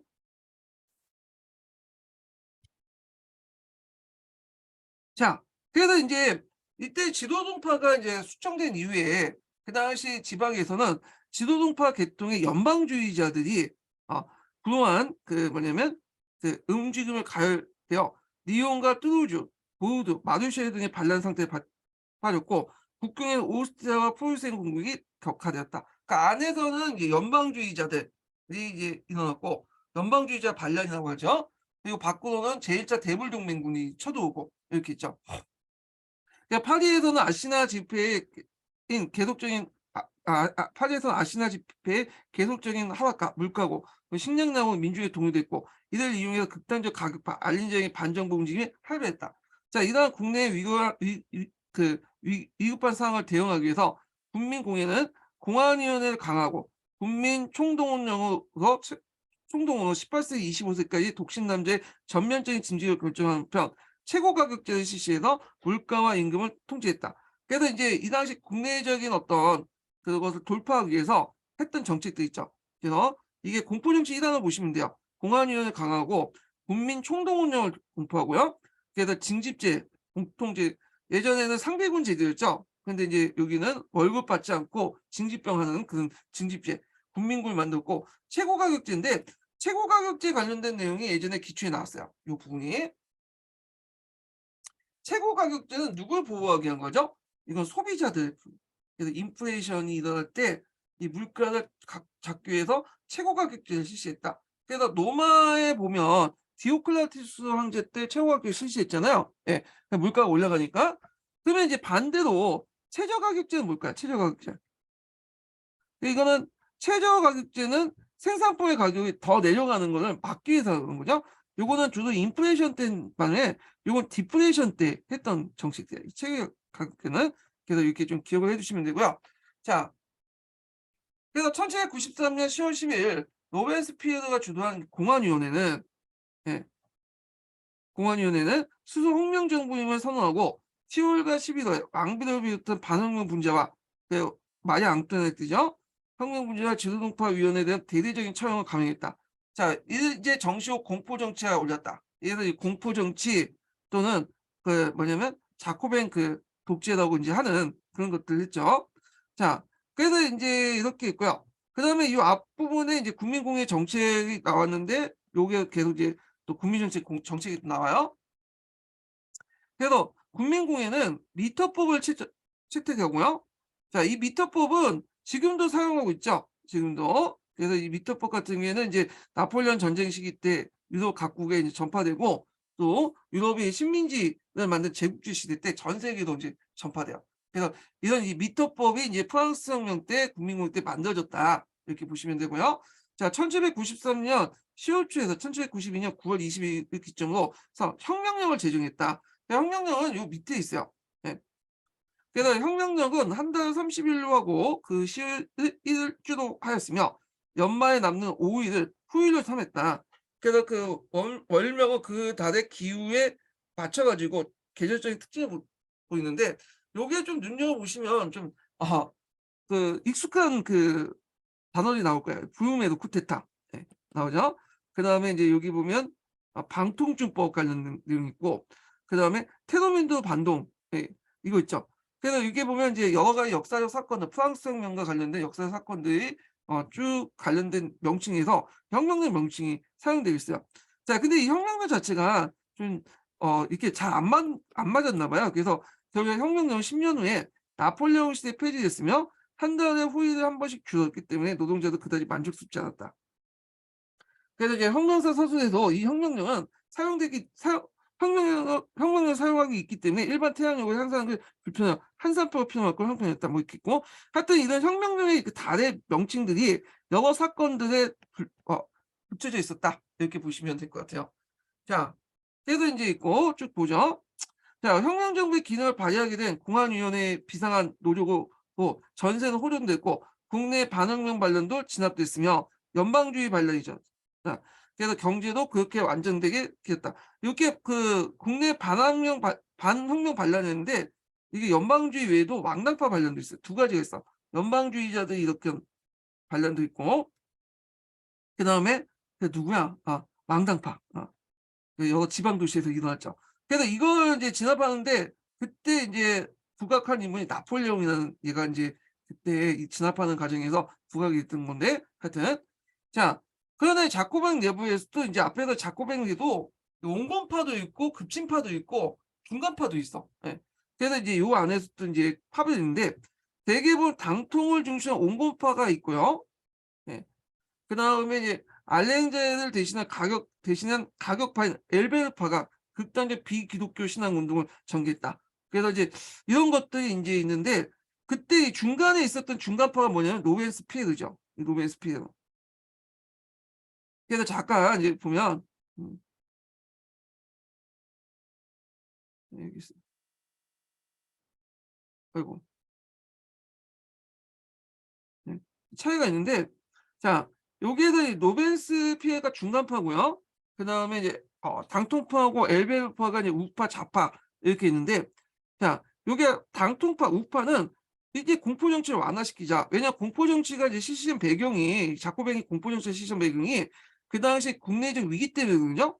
이게 물가가 이제 폭등하고 그 당시 인제 뭐냐면 가격파가 확산되고 등등 해 가지고 또 그 전쟁이 일어나고 전쟁이 막 패배를 하니까 그래서 이제 이 공포 정치를 해 갖고 국내적인 어떤 위기를 극복하려고 했던 건데 이미 인제 그런 이유가 없어졌죠. 지방에서는 이 반란이 다 진압되고 그리고 인제 대외 정책에서도 인제 뭐냐 승기를 잡았잖아요. 그러니까 인제 '공포 정치를 완화하자.' 그렇게 했는데 로벤스피에르는 입장에서는 공포 정치를 계속 유지하고 싶었어. 예. 그래서 하여튼 이렇게 있었고 자 그다음에 알 엘베르파 같은 경우에 공포 정치를 강화하고요. 그다음에 최고 가격제를 인제 강화시키고 쌍캐트 계층과 연결돼요, 이 사람들이. 그래서 나중에 엘베르파나 당통파나 이 중간파인 노벤스피에르 다 처형당하거든요. 그래서 여기 보시면 그때 이제 기요티라는 곳에서 처형당하죠. 기요티에서 보면 이게 많은 사람이 죽어요. 왕당파도 죽고 그 진홍파도 죽고 자코뱅 안에서도 인제 뭐냐면 로벤스피에르의 눈을 벗어났던 사람도 죽고 기요티라는 인제 단두대에서 인제 했는데 이게 원래 이게 생물학자가 만들었다고 해요, 기요티는 생물학자가. 그래서 사람의 모가지를 따끔할 때 고통이 심하니까 단시간에 죽을 수 있는 것을 개발한 거예요. 예전에는 이제 참수형을 냈다고 하거든요, 참수형. 그러니까 예전에 이제 봉건 시대 때는 그 평민들은 교수형을 당했고 그 귀족들은 참수형을 당했다고 해요. 근데 모든 사람이 평등한 시대가 돌아오니까 인제 상향 평준화가 돼 갖고 모든 사람이 다 참수형을 당하는 거야. 근데 예전에 참수형 당할 땐 도끼를 인제 뭐냐 사용했거든. 근데 이 도끼가 날이 잠들면 한 번에 목을 베기 힘들어요. 그래서 보통 두세 번의 목을 베거든요. 그러니까 이것 때문에 이제 고통스럽게 죽는데 이 단두대는 딱 한 번 하면 목이 쩍커떡하죠. 그러니까 고통 없이 죽을 수 있잖아. 이게 참 인권적이죠. 인권 생각에서. 오늘날 보면 좀 아닌데 그렇지만 하여튼 이 기요티라는 생물학자를 만든 게 이 단두대인데 이 단두대를 만들어 놓고 자기도 거기 단두대에 죽었다고 하죠. 예. 그래서 그 당시에 이제 이 기요트는 인제 뭐냐면 사형수의 고통을 좀 줄이기 위해서 만든 건데 하여튼 이걸 통해서 많은 사람이 죽어나갔다. 후에 인제 로벤스피에르도 요것 때문에 죽잖아요. 예. 그래서 하여튼 뭐 이렇게 했는데 그 있고 자 그래서 인제 다시 얘기하죠. 어디까지 얘기하다가 한 거야?